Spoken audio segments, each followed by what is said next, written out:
اچھا یہ میرے پاس ساری اندر کی رپورٹیں، ہمیں تو پتہ ہے آپ کو سارے اندر کے لوگ خبر دیتے ہیں. انہوں نے کہا لگ دے آتنا، ایک دو کام ایجنسیوں نے کہا کہ ہم خود ان سے کروا لیں. اب ظاہر ہے کہ وہ ڈائریکٹ تو سامنے نہیں آتے، ان کا طریقہ واردات ہے، وہ تو ہمیں پتہ ہے، ہمارے ساتھ بھی انہوں نے ہاتھ کرنے کی کوشش کی ہے لیکن ہم ان کے قابو نہیں آئے. یعنی میں اشارتاً بات کر دیتا ہوں، ایک جرنیل جو کہ اب ریٹائرمنٹ لے چکا ہے وقت سے پہلے، آپ کو پتہ ہے اس نے ایکس پرائم منسٹر کے ساتھ بھی گیم کی، ایکس آرمی چیف کے ساتھ بھی گیم کی، اس نے میرے ساتھ بھی گیم ڈالنے کی کوشش کی. لیکن آپ کو پتہ ہے کہ بنو امیہ کی چالیں جہاں ختم ہوتی ہیں وہاں سے ہماری عقل سٹارٹ ہوتی ہے. انٹرنیشنل ایجنسیز انوالو ہو گئی. انہوں نے کہا کہ اچھا پاکستان میں بڑی انفلوئنشل جماعت ہے یہ، اور بریلوی مکتب سب سے بڑا مکتب ہے پاکستان کا. وہ آؤٹ پٹ کیا چاہتے تھے کہ ملوکیت کو پروموٹ کیا جائے، یزید کو رحمت اللہ علیہ کہا جائے اور حسین کو نیچے کیا جائے. تو دو کام آپ کریں، ایک تو اپنی پگڑیوں کا رنگ چینج کریں. اس میں پاکستانی ایجنسیوں کا بیچ میں بینیفٹ یہ تھا کہ گرین پگڑی سے ایک جماعت بن جاتی ہے، ایک یونٹی ہوتی ہے، اور یہاں تو وہ کسی جماعت کی پاپولیرٹی کو برداشت نہیں کرتے، نہ کسی پرائم منسٹر کی پاپولیرٹی کو برداشت کرتے ہیں. تو وہ کوئی نہ کوئی معاملہ چلا دیتے ہیں اس کے خلاف. بہرحال انہوں نے کہا کہ ٹھیک ہے جی آپ پگڑیوں کے رنگ چینج کریں، رنگ چینج ہوں گے تو یونٹی خود ہی ٹوٹ جائے گی. ایک نہیں. میں الیاس قادری صاحب کو پرسنلی جانتا ہوں، اور الیاس قادری صاحب کی شخصیت جو ہے یہ پاکستانی قوم کے لیے فی الوقت نعمت ہے، کیونکہ یہ ہارڈ لائنر نہیں ہے. یعنی یہ پیسو ریزسٹنس کے قائل ہیں. کبھی انہوں نے آپ دیکھیں کوئی پبلک پروٹیسٹ نہیں کیا، کبھی کسی احتجاج کے اندر، کسی پولیٹیکل ایشو کے اندر انوالو نہیں ہوئے. اسی وجہ سے ہماری ایجنسیز نے انہیں کئی سالوں سے جو ہے نا وہ امن کی نمبر 1 جماعت ڈکلیئر کر رہے ہیں پاکستان میں، دعوت اسلامی کو. اور جینوئنلی الیاس قادری صاحب پہ جب خود بھی مرڈر اٹیمپٹ ہوئی تھی اس کے بعد بھی انہوں نے کبھی کوئی احتجاج اس طرح نہیں کیا، کسی بھی ایشو میں انوالو نہیں ہوتے. یہ جتنی بھی تحریکیں چلتی ہیں سیاست کے نام پہ یا مذہب کے نام پہ، وہ کسی میں حصہ نہیں لیتے. یہ ان کی ایک نیچر ہے. وہ ممتاز قادری صاحب جو ہیں وہ ان کے مرید تھے، تو پھر ظاہر ہے ان سے بھی سوال ہوا. انہوں نے کہا کہ میں تو اس چیز کو صحیح نہیں سمجھتا کہ کوئی قانون خود ہاتھ میں لے اس حوالے سے. تو ظاہر ہے یہ تو نہیں صحیح سمجھتے اس کو. پچھلے دنوں آپ کو پتا ہے ادے پور میں بھی ایک سانحہ ہوا انڈیا کے اندر، اس کے اوپر تو باقاعدہ پھر ان کی ویڈیو آ گئی کہ میری پوری زندگی گواہ ہے، میں نے کبھی ایسے معاملہ نہیں کیا. حالانکہ اس ویڈیو آنے سے پہلے میں ویڈیو ریکارڈ کروا چکا تھا کہ الیاس قادری صاحب اس طرح کے نہیں ہیں، مجھے پتا ہے. میں تو اس بات کی تعلیم دیتا آیا ہوں کہ اگر خدا نہ خواستہ مجھ پر بھی کوئی ظلم و زیادتی ہو، تب بھی میرے مریدین اور دعوت اسلامی والے ہرگز تشدد و مزاحمت اور قانون کی خلاف ورزی کا راستہ اختیار نہ کریں. میرے انتقال کے بعد بھی موجودہ سیاست اور سیاسی سرگرمیوں، ہڑتالوں، احتجاجی ریلیوں اور دھرنوں وغیرہ سے دور رہیں اور پرامن رہ کر لوگوں کو نیکی کی دعوت دیتے رہیں. ادے پور ہند میں ہونے والے قتل کے واقعے میں بھی کیونکہ دعوت اسلامی کا نام لیا گیا ہے، اس لیے وضاحت کرتا چلوں کہ یہ بھی چند افراد کا ذاتی فعل اور ان کا پرسنل میٹر ہے، جس کا دعوت اسلامی سے، مجھ سے اور میری ترغیب و تربیت سے کوئی تعلق نہیں. اور اس وجہ سے ہی دعوت اسلامی کے علاوہ جو باقی بریلوی مکتب کی جماعتیں ہیں جو تھوڑی ہارڈ لائنر ہیں، جس طرح TLP ہے، تحریک لبیک، یہ لوگ بڑے ناراض ہیں الیاس قادری صاحب سے انٹرنلی کہ بھئی یہ تو کوئی ہمارے ساتھ کسی تحریک میں شامل نہیں ہوتے. ایون ممتاز قادری کے جنازے میں شامل نہیں ہوئے، ایک بہت بڑی ایک ایکٹیویٹی تھی. بہرحال اس کی ریمیڈی کرنے کے لیے حاجی بلال قادری جو چھوٹے بیٹے ہیں ان کے، اب تو خیر چھوٹے تو نہیں، وہ شادی شدہ ہیں، وہ بھی، وہ جناب ننگے پاؤں ممتاز قادری صاحب کی قبر تک گئے. اور وہ خبر جب باہر نکلی، ایجنسیز نے پھر اپروچ کیا دعوت اسلامی والوں کو کہ بھائی پاکستان کی سب سے بڑی عدلیہ ایک بندے کو پھانسی دے رہی ہے اور آپ اسے ہیرو بنا کے پیش کر رہے ہیں، دوسری طرف آپ امن کے دائیں ہیں، آپ کا کیا لینا دینا ہے؟ اب جو الیاس قادری صاحب کی جماعت میں ایسے لوگ تھے جو چاہتے تھے کہ بلال قادری جو بڑا شارپ ہے یہ اوپر نہ آئے، تو انہوں نے اس موقع کو غنیمت جانا، انہوں نے الیاس قادری صاحب کو ڈرانا شروع کر دیا کہ دعوت اسلامی پہ پابندی لگ جائے گی، آپ اس سے اعلان برات کر دیں. وہ اعلان برات کیا کیا، وہ اس کو انہوں نے جماعت سے ہی نکال دیا، اپنے سگے بیٹے کو. آپ اندازہ کریں.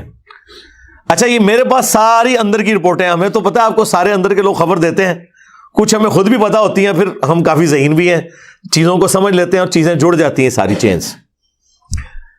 تو उनको उन्होंने खुडे लाइन लगा दिया। बस वो ईद के ईद कभी को मुलाकात हो जाती है, बाकी दावत इस्लामी से अब बिलाल कादरी का कोई लेना देना नहीं रह गया। ये उबैद रजा या अहमद रजा, ये बेचारा बिल्कुल ही सिद्ध है। हाँ, इसके अंदर यानी शराफत तो बहुत ज्यादा है, लेकिन वो जो चलाकी होशियारी जो थी इलियास कादरी साहब की, उसके अमीन जो है वो बिलाल कादरी साहब हैं, और जो उनकी बिल्कुल शराफत है उसके अमीन ये हैं। या तो ये दोनों इकट्ठे रहते, पर उनको उन्होंने पत्ता साफ कर दिया। बस उसी वक्त फिर इन लोगों ने मौका गनीमत जाना कि अब ये इलियास कादरी साहब डिफेंसिव मोड में गए, वरना तो बड़ी, वो पीर भी हैं उनके, बड़ा उनको वो इज्जत की निगाह से देखते हैं, कोई सोच नहीं सकता उनसे कोई इख्तिलाफ राय कर सके। उन्होंने कहा लग दे आतना, एक दो काम एजेंसियों ने कहा कि हम खुद इनसे करवा लें। अब जाहिर है कि वो डायरेक्ट तो सामने नहीं आते, इनका तरीका वारदात है, वो तो हमें पता है, हमारे साथ भी इन्होंने हाथ करने की कोशिश की है, लेकिन हम उनके काबू नहीं आए। तो यानी मैं इशारतन बात कर देता हूं, एक जर्नैल जो कि अब रिटायरमेंट ले चुका है वक्त से पहले, आपको पता है, उसने एक्स प्राइम मिनिस्टर के साथ भी गेम की, एक्स आर्मी चीफ के साथ भी गेम की, उसने मेरे साथ भी गेम डालने की कोशिश की। लेकिन आपको पता है कि बनु उमैया की चालें जहां खत्म होती हैं वहां से हमारी अकल स्टार्ट होती है। मैं हर मामलात को देखता हूं, उसके बाद ज़ाहिर है मैंने अपने उसूलों पे कंप्रोमाइज नहीं करना होता, इसलिए मैं हत्थे नहीं चढ़ता हूं। जो बंदे कंप्रोमाइज करते हैं ना, वो फिर हत्थे चढ़ जाते हैं। खैर, इन लोगों ने उनको इस तरह पट्टू डाला कि आपको पता है कि अरब मुल्कों में दावत इस्लामी पे पाबंदी है, क्योंकि वो हार्ड लाइनर है बरेलवियों के एतबार से। सऊदी अरब के अंदर ये ग्रीन पगड़ी के ऊपर को किसी को देख ले तो वो पकड़ के वहां पे शुरते जो है बिठा लेते हैं। ज़ाहिर है वो पाकिस्तानी अहले हदीस हैं, वाबी, तो वो तो इनसे नफरत करते हैं। अब ये बड़ा अच्छा मौका था, बीच में बंदे इन्वॉल्व हुए। यानी ये बातें मैं आपको जो बता रहा हूं, जो इन अंदर के लोग हैं, जिनमें पाकिस्तान लेवल के बरेलवियों के उलमा और मुफ्ती भी शामिल हैं, उन्होंने मुझे खुद ये बातें बताई हैं, और फिर कुछ कराइन भी बता रहे थे कि इलियास कादरी साहब की मिन्नतें लोग मार बैठे कि भाई आप पगड़ी के रंग को फिक्स क्यों कर रहे हैं, नबी इस्लाम से तो मुख्तलिफ कलर्स की पगड़ियां पहनना साबित है। और आपको पता है जब इन्होंने पगड़ी चेंज की, सबसे पहले मैंने मुबारकबाद दी थी कि चलें अच्छा हुआ। इससे पहले तो हम लोग कहते थे सफेद पगड़ी है काली बंद हो, तो वो तो इसे सफेद पगड़ी को देवबंदियों की निशानी और काली पगड़ी को शिया की निशानी समझते थे, हालांकि उसमें तो बुखारी मुस्लिम में हदीस है। मैंने अलग से इस पे कई वीडियोस रिकॉर्ड करवा चुका हूं।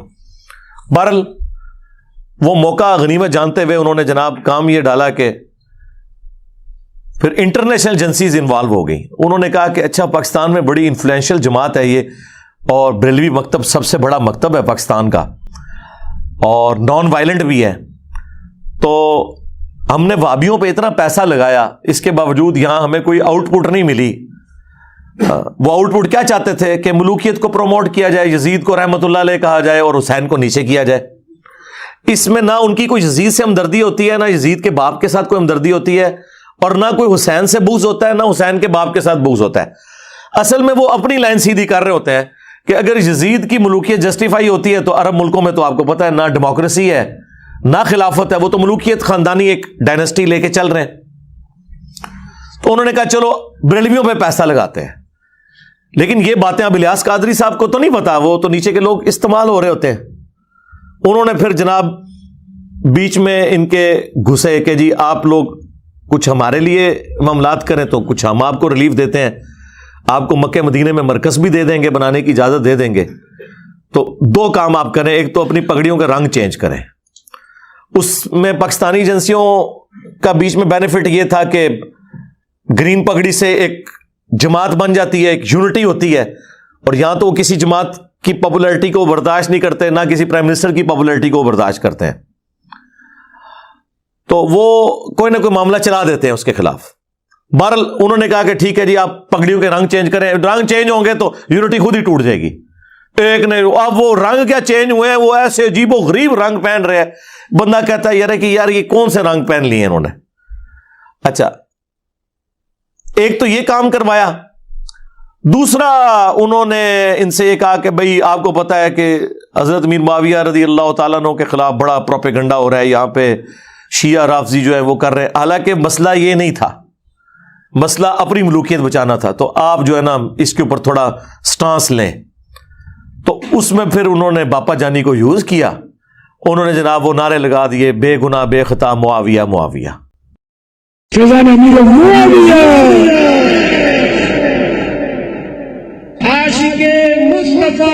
हजरत मुआविया साहिदो पारसा हजरत मुआविया खूबरू खुश अदा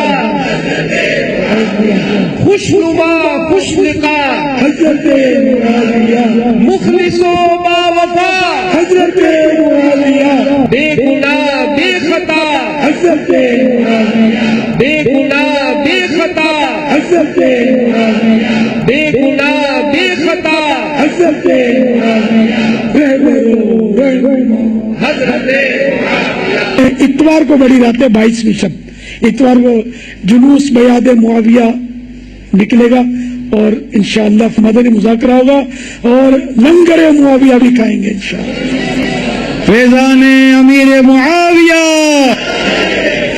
ठीक है, अंदाजा करें अम्मार इब्न यासिर जिन्हें इतने जालमाना तरीके से जंग सिफीन में कत्ल किया गया, उनके लिए किसी बरेलवी ने नारा नहीं लगाया बेगुनाह बेखता अम्मार इब्न यासिर, और उनके कातलीन को बढ़ा चढ़ा के पेश किया। तो अब इसकी वजह से आपको होता है फिर बरेलवियों में दो धड़े बन गए। खैर इस शर में से भी एक खैर निकला। तो वो दो धड़े बन गए हैं, एक जो है वो प्रो बनु उमैया हैं और दूसरे जो है वो प्रो जो है वो आले रसूल हैं, अहलुल बैत हैं अलैहिमुस्सलाम। ये पूरी गेम उस सिनेरियो में हुई है। ये खैर ये वीडियो जब अपलोड होगी तो कई लोगों के उगते, कई साफियों के उगते भी हल हो जाएंगे कि असल गेम क्या थी पीछे, ये पगड़ियों के रंग चेंज करने में और ये बेगुनाह बेखता मुआविया नारा लगाने में। भाई इलियास कादरी साहब को जमात बनाए हुए 25-30 साल हो चुके, 1981 में उन्होंने जमात बनाई है। कभी उन्होंने कभी किसी कंट्रोवर्शियल टॉपिक को छेड़ा नहीं है। अचानक जो है वो आखिरी उम्र में पहुंच के उन्होंने जिसको कहते हैं चक्की के नीचे हाथ दे लिया है, ये बात करके क्या जरूरत थी। लेकिन फिर वो घबरा गए, जाहिर है फिर आपको पता है रिवेंज जब आया, इनकी कई मस्जिदों में दर्स बंद हो गए, पिंडी मरी केपी साइड पे, तो आपको पता है वो मुफ्ती हनीफ कुरैशी साहब और उनके जो वो शेख हैं हसीनुद्दीन शाह साहब, उनका काफी इन्फ्लुएंस है, उसकी वजह से इनके ऊपर काफी प्रेशर आया। फिर मुफ्ती मुनीर साहब ने भी इनको समझाने की कोशिश की, अल्टीमेटली इन्होंने अपना बयान वापस ले लिया, ये कह के कि मैं आंदा ये नारा नहीं लगाऊंगा। ये नहीं कहा कि उन्होंने गलत नारा लगाया, और उनका मेरा मतलब था कि उनकी खता इज्तिहादी है और चूंकि उस पर अजर मिलेगा, उस कॉन्टेक्स्ट में मैंने कहा था। भाई ये तो नहीं था, आपने कहा था बेगुनाह बेखता मुआविया, मुआविया, ठीक है। और जुल्म यह है कि जिन पर जुल्म हो रहा है उनका आप नाम ही नहीं ले रहे। खुदा जिसने की जुस्तजू मिल गया उसका तू सबका तू